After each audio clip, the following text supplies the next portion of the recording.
Pero un poco apelando a tu gran experiencia y trabajo tan frondoso en todo lo que tiene que ver con estudios cualitativos y demás, algo que se nota bastante en el último tiempo es ciertas dificultades. No sé si hablar de lo metodológico, pero por lo menos en grandes pinceladas, las dificultades para la demoscopía, para tratar de ocultar un poco la opinión pública, digamos. ¿Con qué cosas en trazos bastante grandes te fuiste encontrando como obstáculos o como cosas nuevas que fueron apareciendo? Bueno, yo por suerte me dedico a los estudios cualitativos, por lo cual estoy un poco ajeno, pero no, igual me toca de cerca, no es que... No, tal vez en lo cualitativo también, vamos a hablar sobre eso. Sí, digamos, no está exento. No es cierto. hablo solo de lo cuanti. Tenés razón. Bueno, básicamente, digamos, el clima de desafección política del ciudadano común que afecta a la política, afecta también a las metodologías de indagación. Esto implica de que, en general, cuando uno, digamos, hace una encuesta, lo que los especialistas indican es que cada vez más la tasa de respuesta baja considerablemente. Uh-huh. Pero no solo eso, sino que además el perfil del respondente guarda ciertos patrones. Entonces eso implica un sesgo, porque hay un sector de la población que se muestra más reticente a responder las encuestas y en consecuencia es difícil, digamos, extrapolar, digamos, la teoría de las probabilidades, las conclusiones de una muestra que, por más que se aplique un margen de error y todas las previsiones del caso, no termina de cuajar dentro de la ley de los grandes números y la teoría de las probabilidades. Por más que digas un margen de error de más o menos 2-3%, que es lo que se maneja, hay un montón de errores de no muestreo, no quiero entrar en cuestiones tan engorrosas de lo metodológico, que hacen que sea muy difícil. Entonces, siempre sabemos que hay un sector que no se captura. ¿Cómo? Yo no diría se resuelve, sino que en todo caso se aborda esta cuestión a través de la heterodoxia metodológica y la convivencia de distintos métodos de indagación al interior, por ejemplo, de las encuestas. ¿Qué quiere decir con esto? Se hace un mix, por ejemplo, de encuestas online, de encuestas telefónicas, encuestas presenciales, con distintos combos posibles. A ver, ¿eso te garantiza la solución al problema? No. Lo que haces, en todo caso, es, de alguna manera, vas compensando, por decirlo de alguna manera, las limitaciones de una de las metodologías con la otra. ¿Qué quiero decir? Las metodologías online, paradójicamente, digamos, permiten llegar mucho más a la base de la pirámide, los sectores bajos, porque cuando vos haces encuestas telefónicas, sobre todo con bases de datos de telefonía fija, la realidad es que en los sectores bajos no tienen teléfono fijo. Hoy muchísima gente, incluso de clase media y alta, tampoco. Pero y aún tenés otras posibilidades, que es bases de datos con telefonía celular, pero no son del todo confiables. En muchas provincias, por ejemplo, en el interior, directamente no hay. Y después las encuestas presenciales, que tenés también todo un tema, porque, por ejemplo, primero que hay lugares que por inseguridad muchos encuestadores se resisten a ir. Claro. Y después tenés otro problema, que sobre todo a mí me ha pasado en determinadas provincias, determinados lugares, donde la gente se siente muy controlada, digamos, por provincias que te diría funcionan con una suerte de feudos, que respuestas que sí te darían de manera online o telefónica, vamos a decir más indirecta, en términos de exposición personal, se resisten a dártela de manera presencial, porque por ahí vos estás, la gente ve, ya identificó el lugar donde vivo, me pueden venir a buscar, no sea cosa que diga algo. Entonces, la calidad de las respuestas termina a veces siendo... Bueno, entonces esto es una serie de problemas, y volviendo a lo que vos decías al principio, esto afecta también a lo cualitativo, porque los grupos focales, por ejemplo, se basan en reclutamiento sobre bases de datos. Y muchas veces también la gente que quiere participar es gente que está muy politizada y no refleja un montón de otra gente, la mayoría diría, que no comparte esa visión. Pero además quiero agregar un elemento. Los consultores, a quienes se suele contratar para una campaña política y demás, digamos, ustedes le proveen un insumo fundamental, que es la indagación, la investigación de la opinión pública y demás, un insumo con el que el consultor trabaja.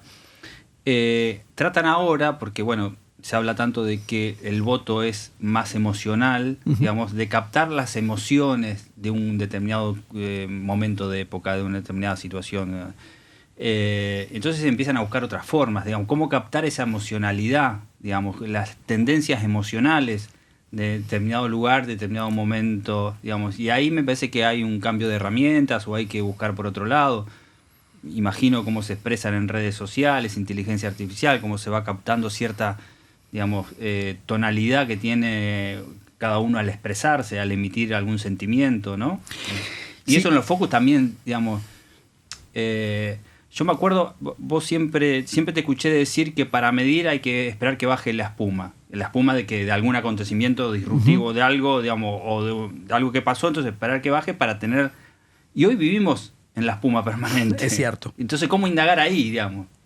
En los intersticios, diría yo, de la espuma, ¿no? Me parece que ahí está la clave y sobre todo en algo que justo recién venía hablando, yo creo que cuando nosotros hablábamos recién, los analistas asistimos a este estado de shock, ¿no? Me gusta mucho el título del libro de Pablo Semán, Está entre nosotros. El elefante estaba al lado nuestro y no lo vimos. O sea, yo me hago cargo. Yo soy uno de los que no la vi, ¿no? Digo, por lo menos no en la dimensión. No pensé que me le ganaba, sinceramente. Exacto. ¿No? Y me hago cargo. No quiere decir que no haya visto a Milei, pero no en la dimensión que efectivamente tuvo. Varia de humildad, diría Cristina Kirchner. Pero me parece que esto hace a la importancia de la triangulación. Es decir, cómo resolvemos estas dificultades metodológicas que, como vos bien destacabas, afectan a todas las metodologías. Bueno, no pidiéndole peras al olmo. ¿Eso qué quiere decir? ¿Las encuestas no sirven? No. Sirven, pero no le pidas una proyección electoral que no te va a dar. Te puede dar grandes tendencias que acompañas de grupos focales en las cuales podés hacer, por ejemplo, test proyectivos, captás herramientas emocionales que las encuestas no te van a dar. Y además tenés la posibilidad de hacer monitoreo de redes, como vos decías, análisis de sentimiento, tenés un montón de instrumentos que se complementan. Y me parece que la clave está en esa mirada articulada de no perder de vista las distintas abordajes posibles. Ahora, cada momento, cada contexto histórico-político precisa de una metodología diferente, digámoslo así, de aplicación. Eso sería lo que podríamos decir. A ver, yo creo que a medida que el desarrollo tecnológico obviamente va multiplicando exponencialmente las herramientas metodológicas disponibles. Lo que varía es los alcances y también el cambio de humor social y las limitaciones. El problema de los teléfonos fijos. Sí. Hace pocos años atrás no era un problema, digamos, no podías tener una base de datos totalmente representativa con teléfonos. Bueno, esto cambió. En algún momento va a haber bases de datos más pulidas de telefonía celular, sin duda. En algún momento, cuando los celulares no se usen más. Probablemente, que también, digamos, el otro de Bill Gates hablaba de esto, ¿no? Va a haber otro tipo de dispositivos. Me parece que la velocidad del cambio es tan vertiginosa que no lo podemos ni dimensionar, ¿no? ¿Cuánto hace que empezamos a hablar de inteligencia artificial, generativa? Pero en algún momento que está muy preocupado, como estábamos hablando hoy. Yo estoy preocupado con ese tema, ¿sabes? Porque me da la impresión de que se está perdiendo cierto humanismo en relación a todo esto, con la vertiginosidad que hay, con el tiempo, digamos. Le decía a Cali, digamos, cuando estábamos hablando antes de conversar, de iniciar la conversación, le decía, ¿recordás el teléfono de tu señora? No, claro, no, tal cual. ¿Sabes el teléfono de algún familiar tuyo, un hijo, una hija tuya? No. Antes, digo, yo me acuerdo todavía del teléfono de la casa de mis abuelos. Claro, totalmente. Digamos, creo que nos recostamos dentro en la inteligencia artificial, en las redes, en todo lo que nos facilita la tecnología, pero por el otro lado hay algo que nos está quitando también todo. Sin duda, esto. Sin duda.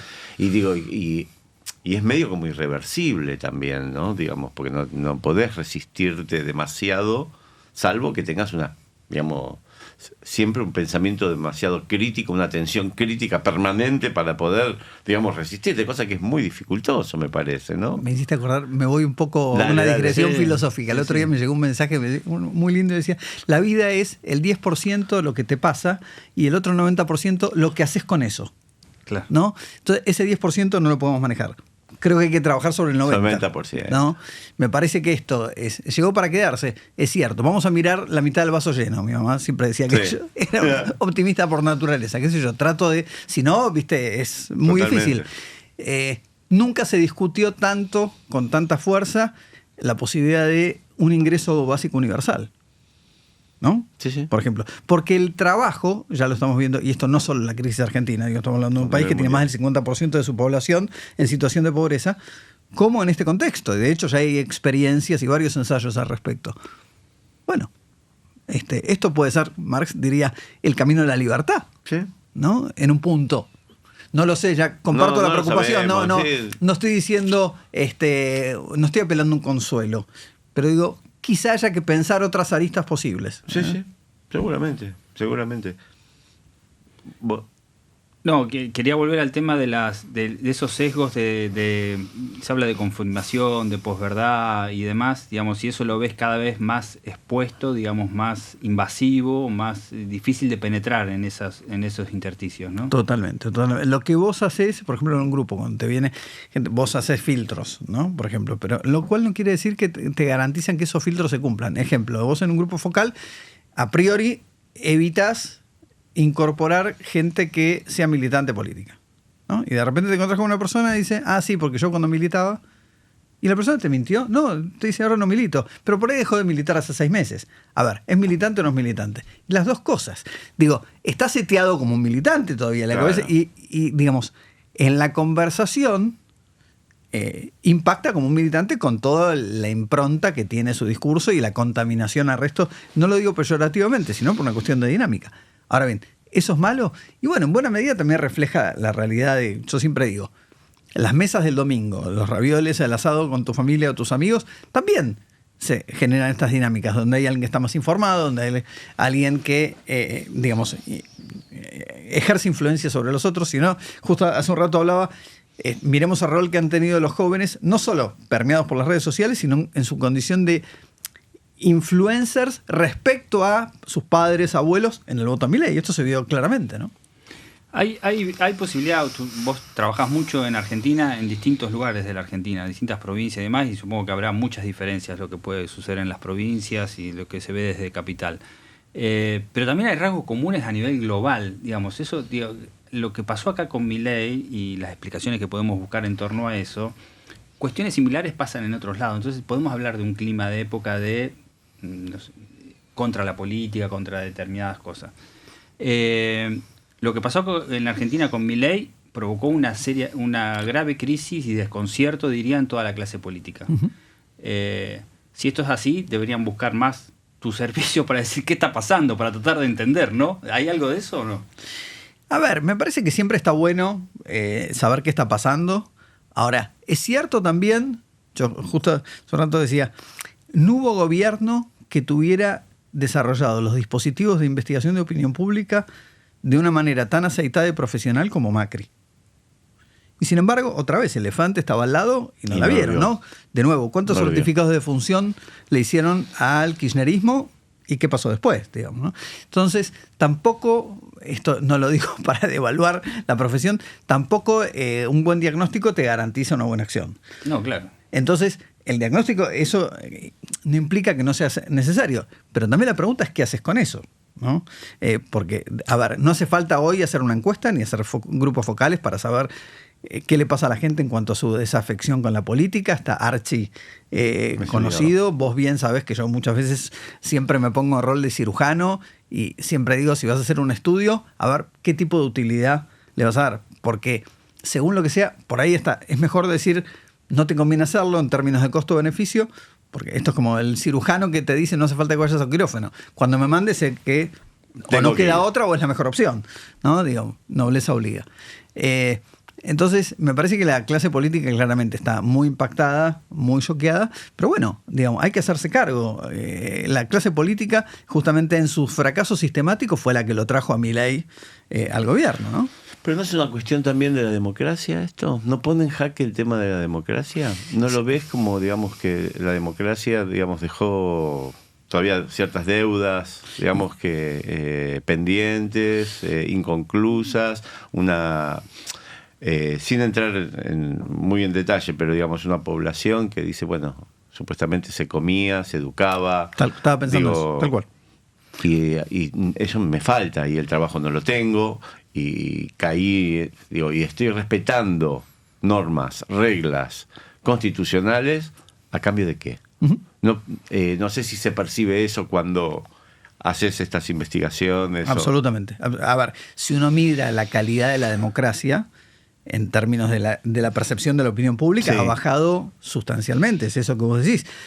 Digamos, la democracia se restauró en el 83 con el discurso de Alfonsín, que con la democracia se come, se educa, sí, etcétera. Sí. Y eso no ocurrió. Si no, no tendríamos más de un 50% de la población en situación de pobreza, claramente. Y por eso eligió un líder que justamente no estuviera contaminado, ¿no? Porque es un outsider. Y ese desafío que implicaría para la democracia, digamos, una población, digamos, un ciudadano que no la está considerando en toda su dimensión porque hay satisfacciones que no están cumplimentadas. ¿También se reflejan dentro de, digamos, de las investigaciones que haces?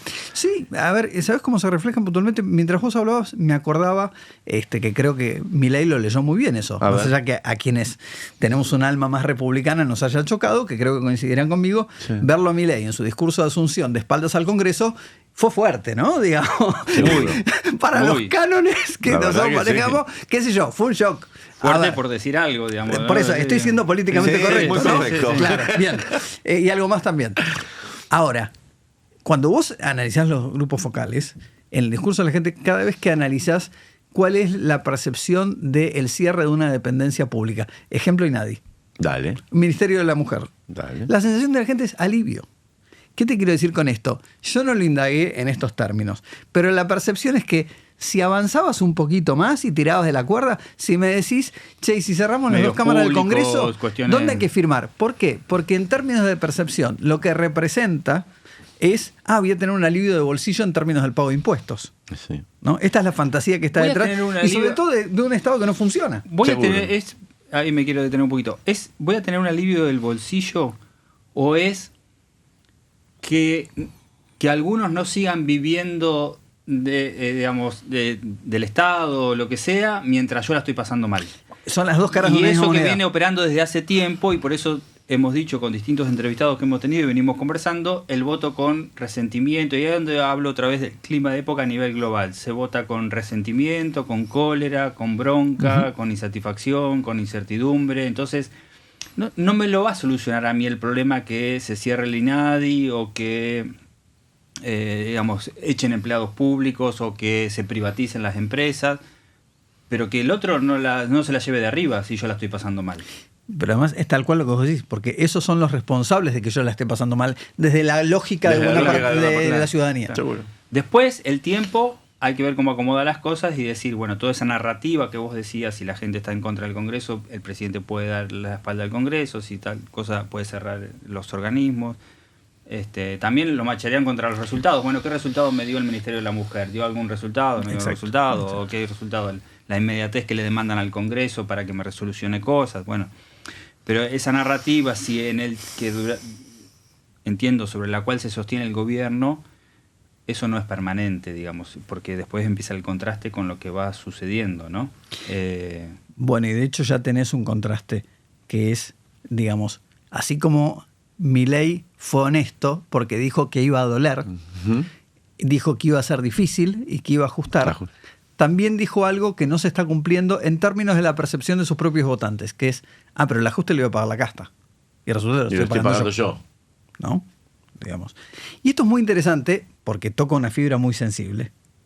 Ahora justo veníamos hablando hoy del impacto del asado, ¿no? Celebración. Claro. Bueno. Que además el asado hoy hace las veces en términos de lo que representa como un asado. Vamos a explicarlo para el que ve esto en el tiempo. Digamos, después de que el presidente vetó lo que había sancionado el Congreso con los 2/3, digamos, que era una, vamos a llamarlo mal, una recomposición a los jubilados, después, bueno, apoyaron el veto de Milei, y Milei agasajó a esas personas, a esos diputados que le dieron los votos suficientes como para apoyar el veto. Con un asado. Claro, pero el asado hoy, en términos simbólicos, lo que representa para el común de la gente, es lo que hasta no hace mucho era decir un banquete de salmón, ¿no? Para determinada gente.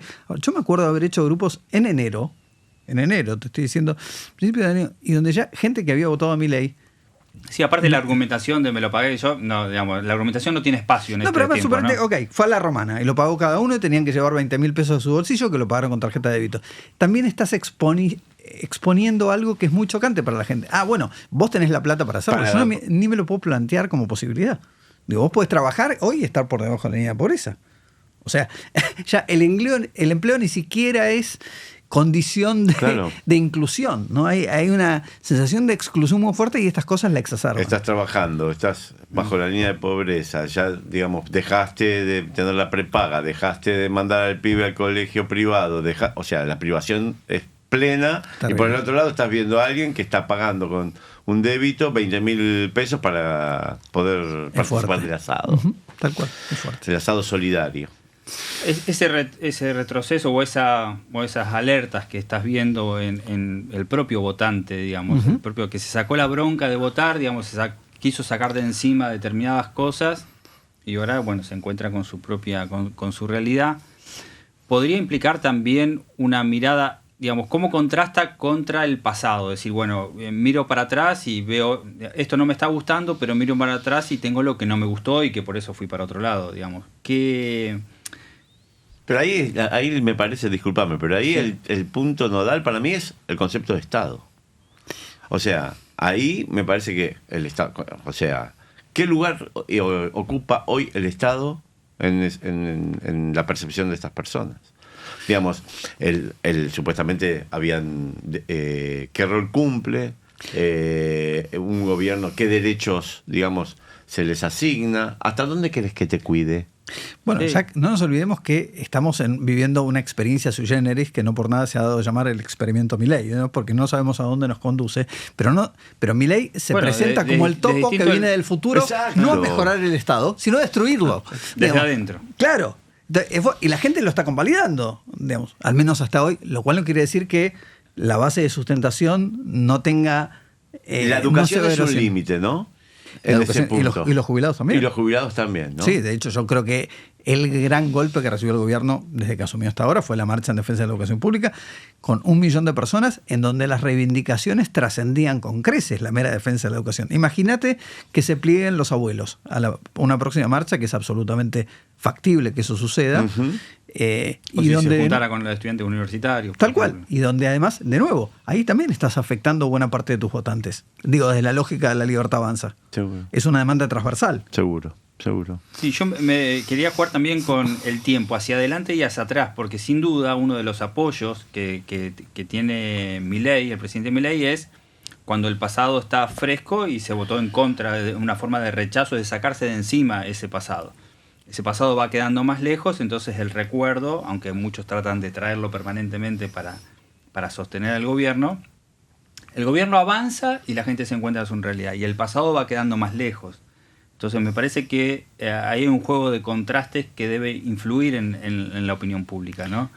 Hoy justamente estaba en un programa de radio y un oyente, hablando del tema del asado, dijo, alguien que se presentaba como haber votado a Milei, dice, recontraputié cuando vi lo del asado. Después respiré hondo, pensé, ¿a dónde voy? Y miré al pasado. Claro. ¿No? Me parece que todavía eso pasa. Ahora, si uno mira... Digo, me parece que a veces los analistas pecamos de encandilarnos mucho con la foto y perdemos de vista la película. Si uno le pone números a estas cuestiones, yo diría, hay algunos alertas para el gobierno. Ejemplo, digo, cuando uno indaga intención de voto por espacio político de cara a las elecciones del año próximo, la realidad es que de abril a esta fecha, la Libertad Avanza perdió 10 puntos porcentuales de intención de voto. Con todas las reservas del caso de que todavía es muy prematuro hacer algún análisis y alguna proyección sobre ese escenario porque falta un montón. Pero no deja de ser cierto y no deja de ser un dato respecto a las grietas. Volviendo a otros números que dan cuenta de estas grietas. Algunas encuestas sostienen que el 25% de los votantes de Milei, si no se arrepiente, por lo menos se replantea ese voto de cara al futuro. Y respecto a otra pregunta que tiene que ver con quién es el responsable de la crisis actual, si bien es cierto que la mayoría, un 40 y pico por ciento, no llega al 50, pero un 40 y pico por ciento responsabiliza todavía en mayor proporción al gobierno anterior por la crisis actual, no es menos cierto que cuando uno mira la curva, la responsabilidad asignada al gobierno actual va increyendo. Okay. Entonces, por eso digo, cuidado, porque me parece importante, además de mirar la foto, mirar la película, ¿no? Y me parece que esto explica a lo que un poco analizamos en el último informe de coyuntura, el Club de la Milanesa, digamos, ¿no? ¿Cómo sería? Respecto a este concertación del menú entre Milei y Mauricio Macri, que se juntaban a comer milanesa, donde Sí. Milei llega a la conclusión de que no me alcanza, digamos, ¿no? Y en buena medida alentado por Guillermo Franco y el ala más política del gobierno actual, donde necesito apoyo, digamos. Y así como sostuvo el veto con un tercio, pero ahí raspando, Bueno, vamos a ver qué pasa ahora con el financiamiento universitario, vamos a ver qué pasa con el financiamiento de la CIDE, y de cara al futuro, donde en el mejor escenario, en ningún caso las proyecciones dan cuenta de un escenario donde la Libertad Avanza puede tener mayoría propia en ninguna de las dos cámaras, con lo cual va a tener que negociar de alguna u otra manera. Digamos, más allá que el triángulo de hierro, digo, Milei, los dos hermanos... Sí, algo y que no Santiago hizo al Caputo. principio, porque todo el mundo dice va a tener que negociar al principio decidió acelerar y pareció haberle dado resultado con la opinión pública al principio, ¿no? No digo en términos de, bueno, sacó la ley bases y demás, digo, tal vez vea que ahora hacia adelante eso tiene dificultades, como también la no gestión también te va mostrando en el tiempo, no es sostenible, digamos, ¿no? Bueno, Macri le dijo a Milei, apenas asumió el gobierno, dice, vos necesitas 4.000 funcionarios para completar los ravioles del Estado, ¿no? Los cargos de alta dirección, secretarios, directores. Hoy tenés más de un 50% de esos espacios que todavía están... Pero a él no le interesa, vacantes. porque No tienen necesidad. Pero el Estado es una maquinaria compleja. Macri ya lo vivió, que se la creían los que conocían todo el Excel del mundo privado. La lógica de funcionamiento del Estado tiene otras reglas, digamos. Totalmente. Y hay que conocerlas y requiere una expertise determinada. No es que llego y bueno, a ver, soplar y hacer yo botella. lo que digo es, Milei no está interesado en un Estado competente, porque, digamos, de hecho... Porque no quiere el Estado. No lo quiere el Estado. No. Entonces no es que quieres un Estado competitivo, que eso sería otra definición. Uh-huh. Digamos, quiere un Estado vaciado, digamos, en sus organismos, para, digamos, cumplimentar aquella política de la que venía diciendo voy a generar recursos, y se termina con la casta y se termina... Ahora, por el otro lado, digamos, me da la impresión que si Milei lo que quiso hacer con este tercio que juntó ahora con los diputados, digamos, es el miedo a la amenaza de que haya un juicio político. O sea, tener la totalidad, digamos, la reserva, digamos, en diputados, para que no se exprese en ningún momento la posibilidad de un juicio. Es más defensivo para mí, mirá, estoy pensando en voz alta, es más defensivo, digamos, que por la medida misma del veto. O sea, como que aprovecha esa situación. Me parece, digo. Es una amenaza latente hipotetizando... que aunque no se verifique, sí, en la realidad el hecho que exista como amenaza ya es una carta en favor de la oposición muy potente, ¿no? Y el gobierno lo tiene claro. Me parece igualmente que es jugar con fuego, ¿no? Porque ese tercio que vos tenés hoy, mañana podés no tenerlo, ¿no? No nos olvidemos que incluso la ley bases, con toda la negociación que hubo, terminó desempatando Victoria Villarroel con un sí positivo, ¿no? Pero estuvieron ahí al filo. Entonces, digo, cuidado. Y esto que vos decías del Estado es muy importante, porque la gente avala, al menos al día de hoy, el recorte y el achicamiento del Estado. Ahora, una cosa es reivindicar el achicamiento del Estado, otra cosa es aceptar la reducción de bienes públicos. Digo, si vos no tenés gestión, en algún momento uno tiende a pensar que la sociedad va a pasar factura al gobierno que sea. En este caso la Libertad Avanza, porque es el gobierno actual, por esa falta de bienes públicos, ¿no? Es decir, no porque los demás hayan sido malos, te voy a bancar que vos hagas cualquier cosa. Insisto, dicho respecto a Milei, como para el gobierno que venga, lo que fuera. Y en un contexto donde el Estado se necesita. Pongamos un ejemplo concreto. La clase media baja, ¿no? Que es el sector que hoy más se ve afectado, tiene que recortar. ¿Cuánta gente ha debido por necesidad de tener que recortar la prepaga? Y esa gente hoy se está atendiendo en el hospital público. Sí.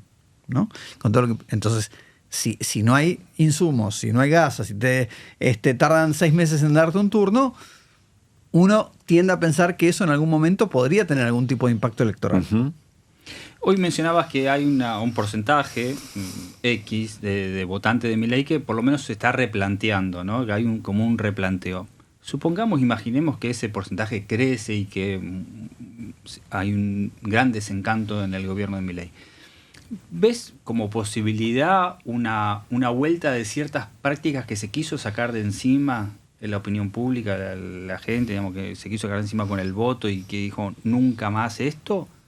¿Hay otra oportunidad, no digo segunda porque ya son varias, una oportunidad de la política tradicional, o va a buscar otras cosas pero nunca más, digamos, esa vuelta a lo que le molestaba tanto. Yo tiendo a pensar, pero esto es una hipótesis, que ni muy ni tan. Es decir, ayer leí una nota de Pablo Towson, el director de escenarios, que me pareció muy interesante. Es decir, es absurdo pensar que la oposición que lo trajo a Milei sea la que lo vaya a sacar. Es decir, no creo que podamos pensar en una oposición con la lógica de la política tradicional que habíamos visto el escenario pre-Milei, que un espacio de esas características, quiero decir, Frente de Todos, Unión por la Patria, Puro, Juntos por el Cambio, que están en estado líquido, ¿no? Todo lo que ves de la oposición está todo fragmentado. Y más que los nombres propios, me interesa saber si a esa clase política tradicional, profesional, si se quiere, el político profesional que se quiso ganar encima, bueno, probamos con alguien, con un loco, con alguien que traía a alguien disruptivo, qué sé yo, y no nos fue bien, volvemos a lo tradicional, o vamos a seguir buscando otras apariciones disruptivas, otras opciones por afuera del sistema político. Intuyo que probablemente vaya a haber un mix. ¿Y a qué me refiero con esto? Digo, es muy interesante la velocidad con la cual irrumpió Milei en escena. Milei, ¿en cuánto tiempo se transformó de un panelista en televisión, que tampoco es que tenía una trayectoria en medios previamente, hasta que efectivamente se transformó en candidato y presidente? Me quedo con algo que me pareció muy interesante. Vuelvo al tema de la marcha en defensa de la educación pública. Cuando se produjo esa manifestación, algunos analistas hablaban de la hipótesis de que pudiera emerger una suerte de Milei por izquierda. Claro. ¿No? Como el caso chileno. Eso no ocurrió. Pero de nuevo, volviendo a lo que hablamos recién, si el Estado deja espacios sin contención en términos de bienes públicos, salud, educación, sería lógico suponer que en algún momento la ciudadanía busca respuestas a esas demandas por afuera. También creo que muy probablemente uno de los, me estoy adelantando y proyectando en el tiempo y siempre hablando en un terreno hipotético, también uno podría suponer que uno de los aprendizajes que habrá dejado el legado de Milei es la dificultad de avanzar con una agenda propia sin músculo político, ¿no? Sin volumen. En ese sentido me parece que quizá un futuro líder, por izquierda, por de centro, por lo que sea, vaya a pactar de antemano con ciertos espacios políticos ya más asentados que le puedan dar esa musculatura, sin la cual es muy difícil gobernar y sin la cual te enfrentas que el proyecto original de la ley bases terminó siendo aprobado en una tercera parte. Yo, si fuese alguien a quien estás interrogando en alguna entrevista y demás, yo diría, ¿sabes qué es lo que le falta a la Argentina? Novedad. Ya no hay novedad en sus liderazgos. Todos los líderes ya los conocemos, ya sabemos quiénes son. No hay novedad en las propuestas. No hay novedad. Y si buscan, no en el panelismo, pero por ahí se habla que las unidades básicas ahora son los programas, digamos, que yo no sé, digo, de streaming, un rebor, un coso, ¿por qué no? Absolutamente. Sí, absolutamente. Ya empieza a renovarse todo. Le pregunto al sociólogo. Quiero preguntarle al sociólogo. ¿No pensás que hay un nivel de fragmentación tal, digamos, en términos de lo político, en términos de liderazgo, que también tiene una repercusión, digamos, en términos de el modo que nosotros, presidencialista que nosotros tenemos, que no habría que empezar a repensar? Es hipótesis, no habría que empezar a repensar quizás un modo más parlamentarista o un modo, los partidos políticos están deshechos, no hay identidades muy claras que uno pueda ver, ni en el radicalismo, ni en el peronismo, no hay algo que tenga claridad en ese punto. Generalmente hay una tendencia hacia coaliciones, pero desdibujadas, con límites muy inciertos. ¿No te parece que habría que empezar a pensar otra forma, otro sistema de gobierno? A ver, dos matices respecto a lo que decís. Primero, yo creo que es cierto, no hay novedad y hay aburrimiento, pero Milei sigue siendo novedad, me parece. Porque la gente todavía, como no hay pasado de Milei, y como los desafíos todos los días son desafíos nuevos, no se sabe cómo va a reaccionar. Y eso forma parte de la incertidumbre, ahora, sobre todo el círculo rojo. ¿No? Déjame meter un pie de página a lo que estás diciendo. Pero por el otro lado, el chiste fuerte que siempre hace Milei o la gestualidad obscena que pueda llegar a tener, en algún momento también cansa. Sin duda. sin duda, pero no se sabe cómo va a reaccionar. ¿Qué te quiero decir con esto? Cuando uno analiza escenarios, ¿no? Y dicen, bueno, por ejemplo... Bueno, cuando uno mira... el discurso está bien, era el presupuesto lo que presentaba, qué sé yo, pero mostró un poco ese cansancio, ¿no? Ese apagón, digamos, ¿no? Sí, es cierto. Pero cuando uno mira el argumento, es interesante. El argumento de los 5 diputados que lo acompañaron, Sí. cómo fundamentaron esa decisión, que implicó incluso un cambio respecto a su voto original, y ellos dicen... Estaba en juego la gobernabilidad. Claro. Cuando digo estaba en juego la gobernabilidad, a ver, hay algunos análisis que dicen que si Milei no puede llevar adelante su agenda, él se va a su casa. Digamos, un amigo siempre me dice, no hay tipo más peligroso que aquel que no tiene nada que perder.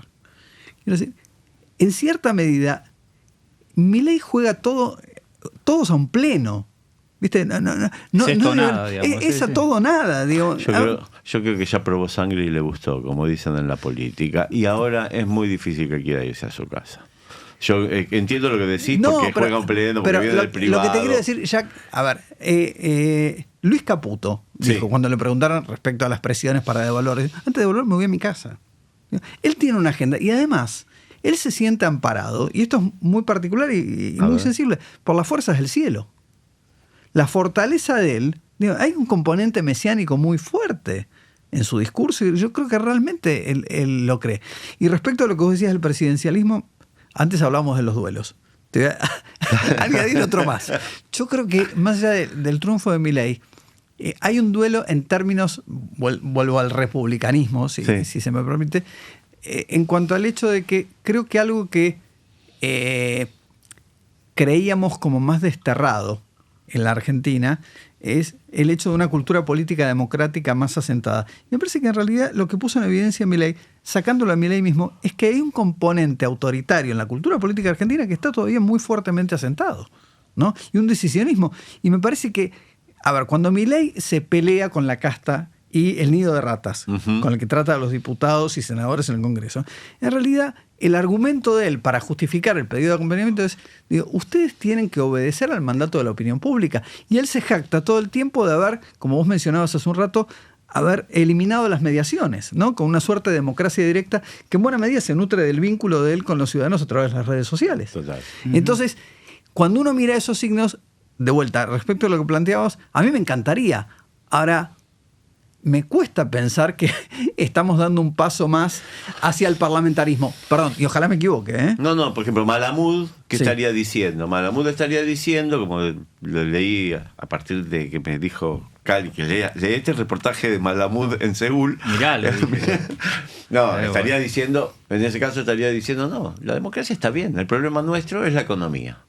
O sea, lo sitúa directamente en lo económico. Yo creo como vos, digamos, en algún punto. Yo creo que hay algo como que si no hay una satisfacción en términos de las cuestiones personales, de un trabajo, de tener una vivienda o de salud, digamos, yo puedo llegar a pensar, digamos, que la democracia a mí no me satisface, digamos, en ese punto. Y lo vuelvo el componente más autoritario, como lo que decías vos anteriormente, ¿entendés? Yo coincido, y en función de eso diría, y lo respeto muchísimo, Malamud, me encanta, y lo leo siempre, pero creo que la frase de Carville la diría, es la política. No la quiero terminar. No voy a usar malas palabras. Pero digo, y me parece, cuando uno mira, el otro día justo estaba en una reunión con inversores, ¿no? Cuando uno mira cuál es la mirada del círculo rojo y los que está esperando que, como diría Milei y Caputo, todavía no la ven, en realidad ellos acompañan el rumbo económico a trazos gruesos. Después hay matices, ¿no? Digo, las discusiones Arrioso Melconian. Pero en el trazo grueso hay un consenso absoluto que había que bajar el déficit y yo estoy incluso convencido, lo hubiera hecho Massa también, de otra forma, con otros instrumentos. Pero todos sabían que tenían que hacer algo. Absolutamente, digo, de eso no hay duda. Ahora, las dudas hay respecto de si el gobierno va a poder lograr tener una fortaleza política suficiente para avanzar en la agenda que viene. Digamos, ¿no? Por eso me parece que la política es la clave. Es la clave. Cuando Milei hoy mencionaban el tema del Estado no, de destruir el Estado, un Estado nacional que no, digamos, reducido a la mínima expresión, o si se puede desaparecer, que desaparezca, uno mira las provincias y los municipios. ¿Y con qué nos encontramos ahí? Digo, uno mira, digamos, la oposición, mira quién puede, digamos, algún emergente que puede haber, digamos, ve unos gobernadores por ahí acostumbrados a la negociación con el gobierno nacional, ahora individualmente también es como que buscan, bueno, salvar su provincia en cuestión de recursos, pero si se busca algún emergente de liderazgo y demás, está bien mirar las provincias, mirar los municipios. A ver, yo creo que esto es muy importante tu pregunta porque atraviesa al punto central de la crisis que creo que yo tiene el panperonismo, ¿no? Es decir, en buena medida la crítica que hacen los dirigentes del peronismo responsable, diría el Turco Asís, contra el kirchnerismo, tiene que ver con que hay una pelea del peronismo del interior con el peronismo del AMBA. Y en buena medida, digamos, identifican el peronismo del AMBA la falta de ayornamiento de una propuesta adecuada a los tiempos que corren y a las nuevas realidades. En ese sentido me parece que sí hay una demanda de un emergente del peronismo del interior. Ahora, la realidad es que hasta ahora nadie tomó el bastón de mariscal, digamos, ¿no? que demandaba Cristina Kirchner en su momento. Me parece que hay un vacío. Uno diría, el que ha sido más coherente en ese sentido desde un principio fue Schiaretti, ¿no? Y el modelo del peronismo cordobés, ¿no? Yo tiendo a pensar de que me parece que, digamos, la alternativa desde la política tradicional, hay que ver en qué deviene, pero me parece que apunta hacia un armado coalicional que trascienda al peronismo, ¿no? Me parece que hoy los clivajes ya no son peronismo-antiperonismo. De hecho, hoy el clivaje es a favor o en contra de Milei, ¿no? Digamos, creo claramente. Pero me parece que los denominadores comunes, y creo que esto ya se venía incubando el año pasado, y hoy se va cristalizando cada vez más, y me parece que donde más hay algún tipo de armado incipiente, quizás sea en Ciudad de Buenos Aires, con alguna pretensión de que esto eventualmente pudiera extrapolarse a provincia de Buenos Aires y el resto del país, que son los diálogos, por ejemplo, de Lustó, con Santoro. A mí me encantó la comunicación de Santoro del año pasado, donde decía, si votaste a Lustó, me tenés que votar a mí.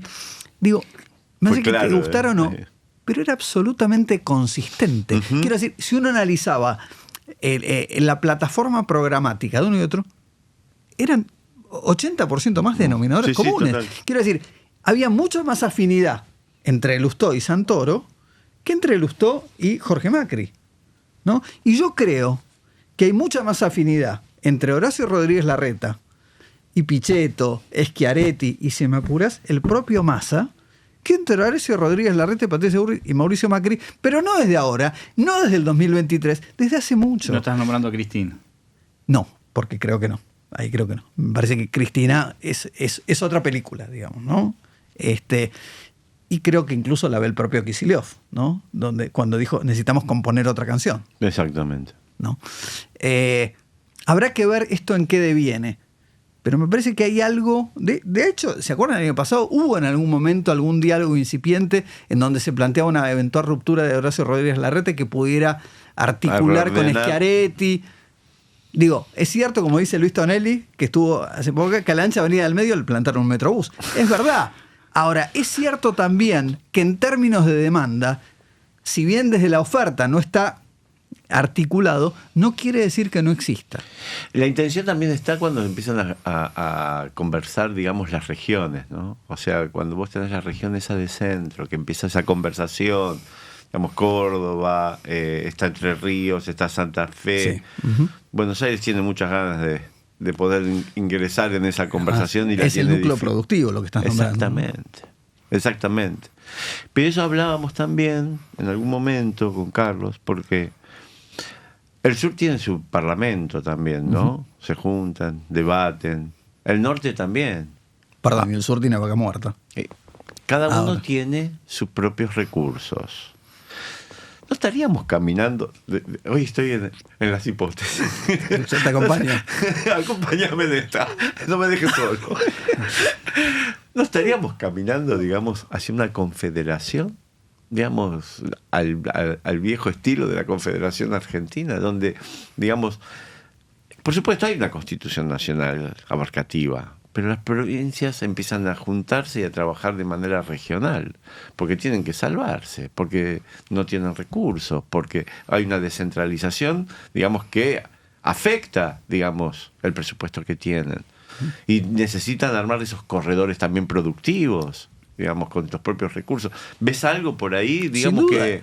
Y más después de la declaración de Milei el otro día en el Congreso, donde dijo que las provincias tendrían que bajar sus gastos en 60.000 millones de dólares. Sí, después dijeron 30.000. Claro, a ver, muéstrenme los números, ¿de dónde salieron esas cuentas? ¿No? A ver, yo puedo querer ir a Marte, digo, pero la realidad es que a duras penas llegó a Mar del Plata. Quiero decir, vos decís, yo puedo querer bajar el empleo público, pero la realidad es que hay provincias en donde el empleo público explica, digamos, el mercado laboral para más de un 75% de la población.